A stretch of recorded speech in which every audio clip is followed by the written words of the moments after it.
fantastic Tuesday. Justin Acri, Pat Bradley, Matty T. And our interns are here as well. We got 3 and we got 1. And I do want to wish a very happy birthday to our number 1 intern. And by that I mean he got here first before the other 2. Landis is 21 today. Never thought you would see that day, Landis. If he were not at Harding University, he could go out and have himself a cocktail today. But you know what, Landis? There's more to life than alcohol, buddy. Like gambling. Happy birthday. That's right. Exactly right. No, don't do that either. It's 11:07. And Landis is a full-grown man now. So proud of him.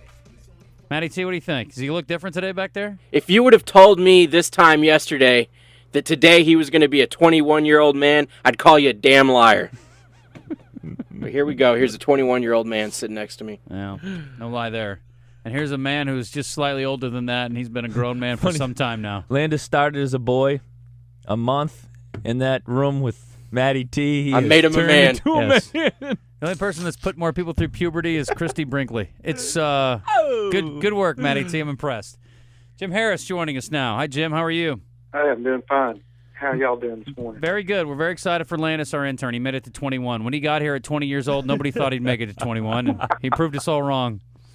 So, well, I sort of remember 21. Hey, listen. You know the old saying at, what is it, Ellis Island? Give us your tired, your poor, your huddled masses. Give us your tired, your poor, your lame 20-year-old kids. We're turning them into 21-year-old degenerates. No problem. Boom.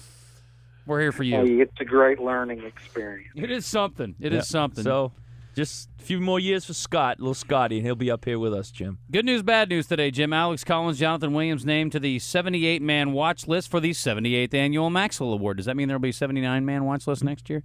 That's good news. The bad news is DeArthur Cowan kicked off the team, one of the very few proven, somewhat, receiving threats for Arkansas. I have an idea that I'm pitching, and if I talk to Coach Bielema soon, I'm going to pitch it to him. I think they just run 3 to 4 tight ends every play and forget the whole wide receiver thing. Yeah, I heard you say that earlier. What do you think? There are some. I think you're going to see a faster Hunter Henry than you saw last season. I thought he was fast in the spring. He played hurt most of the, from about the late in the first game on. He had some kind of back of the knee injury that had a little water under the knee. I think it was a problem for behind the knee all season, really. And I mean, considering the year he had, I think he had, I don't have my stats directly in front of me, somehow I remember 26 catches. So, he had a pretty good season. And also, it sort of explains why he went from 5 catches in the first game, I think it was, against Lafayette, and looked terrific, to I don't think he had a catch against Samford. I don't remember one. And I remember it being they just covered him more or whatever. Mm-hmm. But, I mean, now, you find these things out because they're not going to announce any kind of injury like that to a player who is playing. You're just not going to know it till after the season. Just like you said to a caller earlier, we still don't really know the extent to how bad Brandon Allen was hurting and how much he still might be hurting, for that matter. If you ask Clint Sterner, he said it took him 2 years to get over a similar shoulder separation. He was his second year into the Dallas Cowboys before he started to feel back to normal again. So, I mean, I don't think we knew how deep an extent some of these guys played hurt, but they played. The only guys who are hurt are the ones they say are out.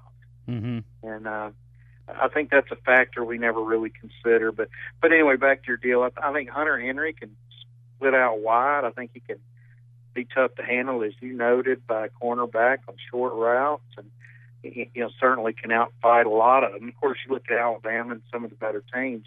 I mean, they've got 6'2" cornerbacks with 4.4 speed. So, it's easier said than done when you get out there against those teams. Agreed. Jim Harris joining us, SportingLifeArkansas.com. And I should mention, too, that Trey Flowers was named to the Bednarik watch list as well, because I don't want to – it's nice to get a little love on the defensive side of the ball, which is something that is all too rare these days. And I'll tell you what, if any Yeah. of those guys played as mean as Chuck Bednarik did when he was pro, I mean, he off the field, he's supposed to be a great guy, and you may know his story, but, he plastered Frank Gifford. I mean, just broke his helmet one day and, knocked him out of I think it was the one championship the Eagles won. In the NFL, they beat the Giants in the championship game in the early 60s, and Bednarik, basically just, if the guy hadn't had a helmet on, he would have broke his skull. He plastered him into the ground so hard. That's what It's Frank frozen tundra. Frank told Kathy Lee that hit is what made him run around with that that's airline right. stewardess or flight attendant. It was a caused stewardess him back to then. have It's flight attendants now. They were Right. stewardess when he was banging around with one, but that's cool. It caused him to have like a dual personality when he was around hot flight attendant. It wasn't me, honey. It was Bednarik. I didn't know. Happens. Over-under on Arkansas's win total, according to CBSSports.com and the smart people in Vegas, is 4.5, and it's minus 115 on the 4.5 wins. What do you think? 4.5 wins seems low. We went through the schedule game by game yesterday. There's really only 3 layup games, or what you would consider a layup game for Arkansas. Yeah. I'm glad you consider them layup games. Outside of Nicholls State, I'm not sure if any of them are. But well, if they don't kill UAB, forget it. UAB should be a layup game too. You're right, but who knows? But Northern Illinois, they have a lot of people back, but not their quarterback. Right. But that should. When you scheduled that game, you're scheduling it as a win. Yeah. Well, you thank God that their quarterback's gone, as you pointed out. But, if you played them last year in place of one of those cream puffs they did have, for one of their 3 wins, they probably wouldn't have beat. Agree. But, the point for us is, I guess, the pivotal position this year for Arkansas is the Texas games. The A&M game in Arlington, and then the game against Texas Tech over there, which comes relatively early in the season. More on that in a moment. Would you agree with that? Yeah, Texas Tech has a long way to go to have a defense to slow a running game down. So you would think if Arkansas really has a strength in a running game, it should control that ball game and should go out there and be able to win. In history, the interesting thing about what Cliff Kingsbury's trying to do out there, and what a lot of guys, Leach did it, but it was up and down out there too, is that Texas Tech is notoriously windy. It's hard to have a real consistent passing game, and Bruce James played on the 1968 team, 70 team, but he can tell you, it was a great win for Arkansas out there when he was a sophomore. It finished a 9-1 regular season and a tie for the conference championship. But Texas Tech was trying to throw the ball all over back then too. It was kind of the aerial express of the Southwest Conference, and I think Arkansas intercepted the ball something like 6 or 7 times that day. What?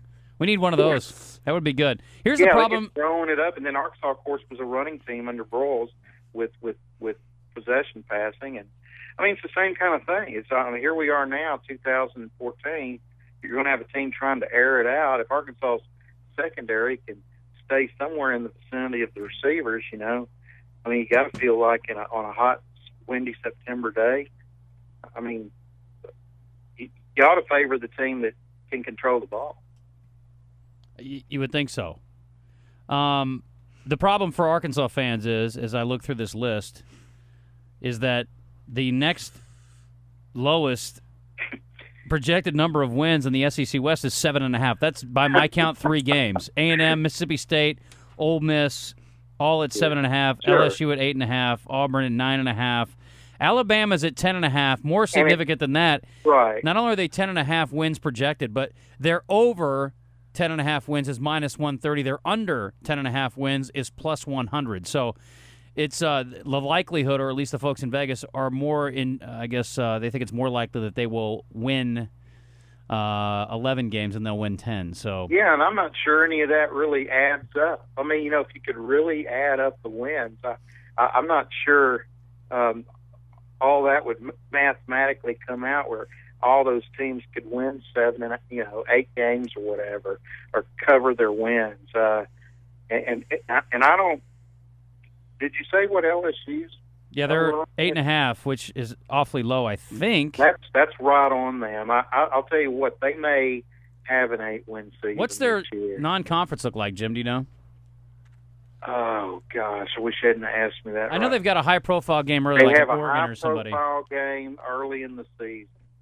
Gosh, somebody I'll else look it up here real know quick. out there. Yeah, okay, so you think that's accurate? Just got my Phil Steele in from the Football Writers. So Well, we were just No, talking yesterday about all the new quarterbacks, and they're another one of those teams that have question marks, although we got to see. well, they have Brandon Harris, who looked good in the spring. He's Mhm. a true freshman. He's as true a freshman as Rafe Peavy for Arkansas, but of course he's probably closer to a 5-star.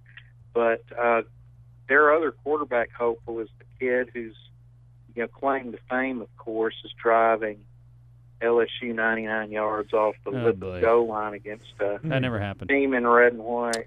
Block that out. Speaking of red and white teams, they open with Wisconsin on August 30th.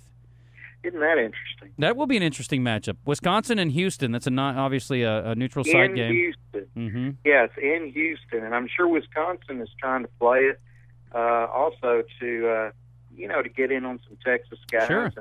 And get them interested in a lot of cheese. You want to come to Wisconsin and eat a lot of cheese. Yeah, then they got Sam Houston State out of the Southland, UL Monroe from the Sun Belt, Mississippi State. They play conference game on 9/20. New Mexico State, another non-conference game. They play Except at for that's probably one of the weakest LSU schedules in a long time. at Auburn on October 4th, followed by at Florida in consecutive weeks. That's a tough stretch there. It is a tough stretch. I mean, by the time they play the Razorbacks, who knows what momentum's going to be going in which direction for each team. I know everybody wants to just say that's a loss for Arkansas. It's a but, loss. Arkansas's played them hard, and they'll play them in Fayetteville. Yeah. If you're going to and catch them, it'll this could be a come year. right after. Is it right after or right before the Alabama game? It's right after Alabama. Yes. So they're going to expend a lot of emotion in an Alabama game and then have to go up and play an Arkansas team that is probably going to be much improved by that point in the season than the team that trots out there against Auburn. Are they playing at Alabama too? I mean, their schedule blows. Is that right? Can that be right? Let me double check that. At Alabama, at Auburn, right. at Florida, at Arkansas. I mean, not that Can the be Arkansas- right, but I don't think it.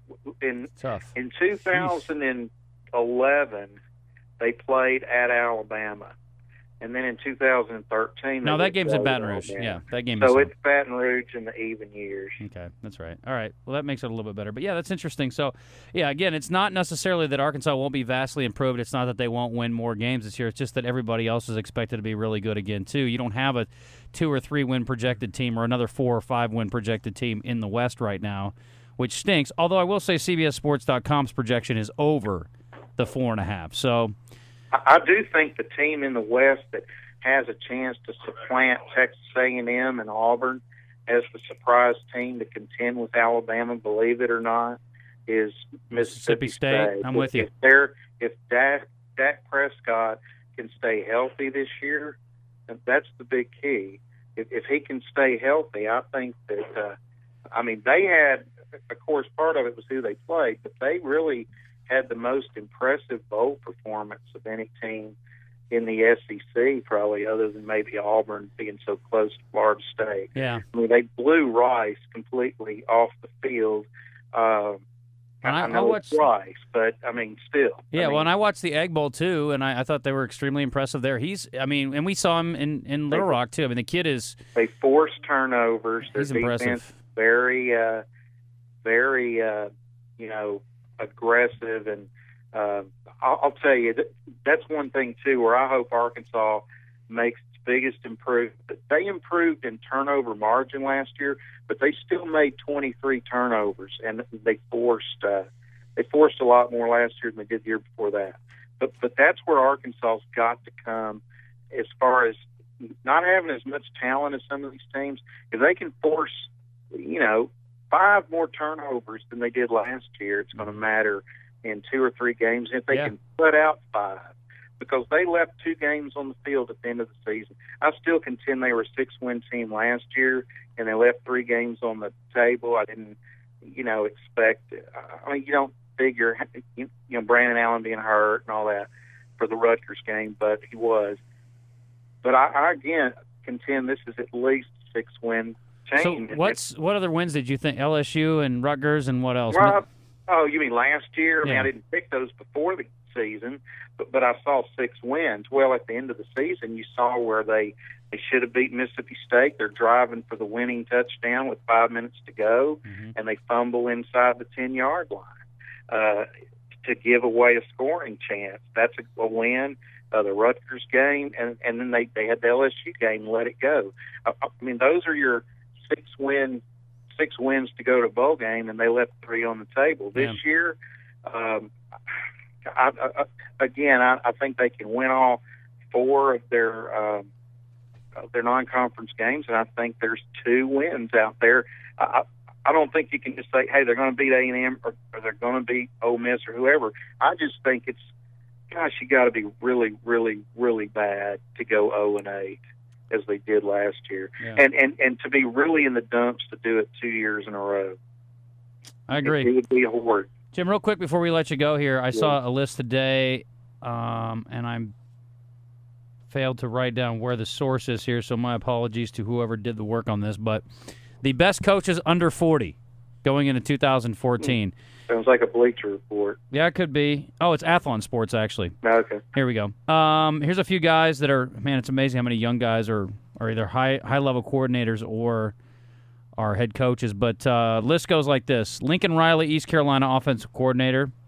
DJ Durkin, the Florida defensive coordinator, is 36 years old. Makes me feel like a loser. Rhett Lashley made the list at 13. They talked about his connections here and obviously playing up in Shiloh? Springdale. Yeah, Shiloh. Mm-hmm.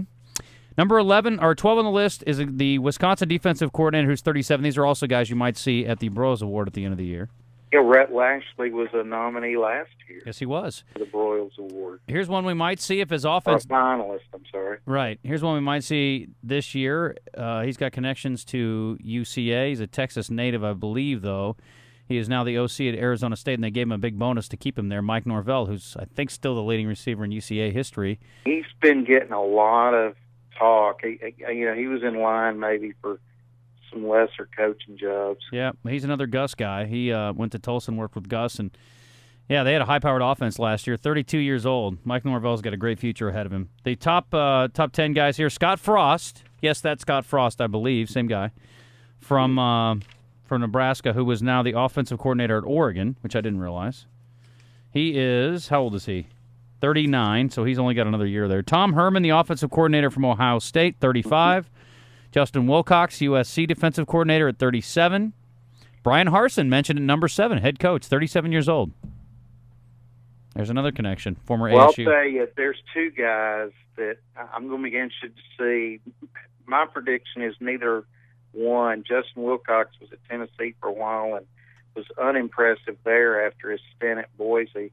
And then Brian Harsin, I'm interested to see what he does at Boise. I don't know if their star is starting to lose its glimmer, but I don't know if Harsin did as well as his predecessors at ASU. Let me just put it that way. I'm interested to see just how things work out for him in Boise. Interesting. I haven't heard anything positive about Memphis in a long time regarding football, but Justin Fuente, the coach there, he's 38 years old, 7-17 in 2 years at Memphis, but they talked about a lot of close wins here in this story. Well, TCU had a lot better offense with Justin Fuente and with Andy Dalton, of course, at quarterback. So TCU hadn't been the same since either one of those guys departed.